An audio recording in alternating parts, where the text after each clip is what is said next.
There have been revelations of an extraordinary and unprecedented trashing of our democracy by the former Morrison government. This has been government by deception, government in secret, the appointment of not a shadow ministry by the Leader of the Opposition, but a shadow government by the Prime Minister. I used to say that Scott Morrison had two jobs as Prime Minister and he botched them both.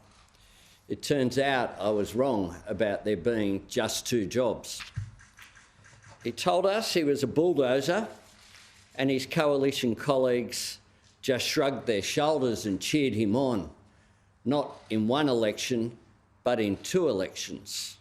Turns out he was the world's first stealth bulldozer, operating in secret, keeping the operations of the government from the Australian people themselves, a misleading of Parliament as to who was holding what portfolios and who was responsible.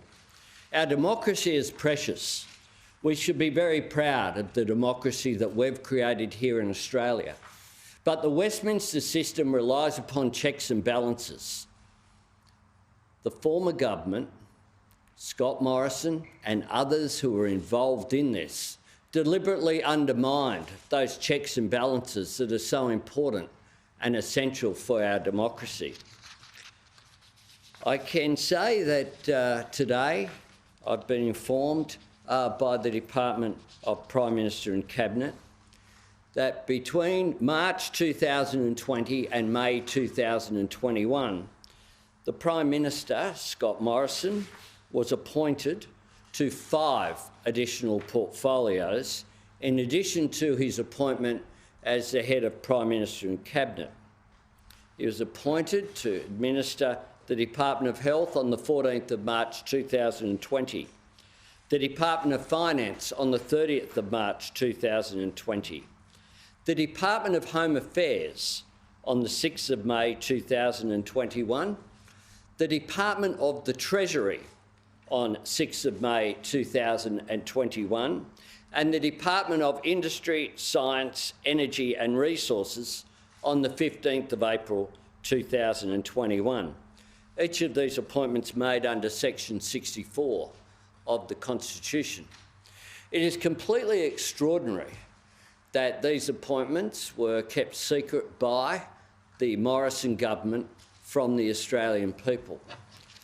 It is completely contradictory to, for example, the questions that ministers answered on the floor of the House of Representatives and the Senate. You ask questions of ministers who are responsible for portfolios. The Prime Minister and the Leader of the Opposition table in Parliament a list of portfolios and who is responsible for what. And the implications are still being worked through. We know that there is a legal matter in the issue of resources. I'm seeking further advice as to the use of these extraordinary powers by Scott Morrison and other examples of it, and will be receiving a briefing. I've asked for advice from the Solicitor General, and I'm advised that will be ready next Monday, which I think is the 22nd or thereabouts of this month. What has occurred here is also a flow-on, I believe, from the fact that Mr Morrison's colleagues sat back and watched power be centralised within the Morrison government. They ticked off on the arrangements that had Scott Morrison as the only member of a cabinet committee. Now, that was in place for some period of time.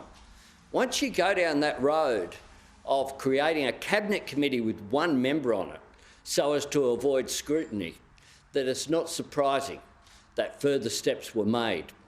First of all, in the area of health, but then it continued through health, finance, treasury, energy, resources, home affairs and more.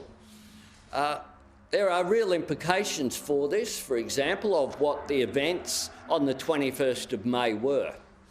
Because there we've asked questions about the role of the then Minister for Home Affairs and the announcement by the person we thought was just the Prime Minister, but we know was also responsible for administering the Department of Home Affairs during that shocking breach of government policy and the abuse of the information that was put out there with text messages to millions of Australians in order to try to pervert the result of the election on the 21st of May. This is a sad indictment of not just Mr Morrison, but all those cabinet colleagues of his who sat back and allowed this to happen. It's undermined our democracy. It's an attack on the Westminster system of parliamentary democracy as we know it. And not just Mr Morrison, but others who were involved in this need to be held to account in the former Morrison government.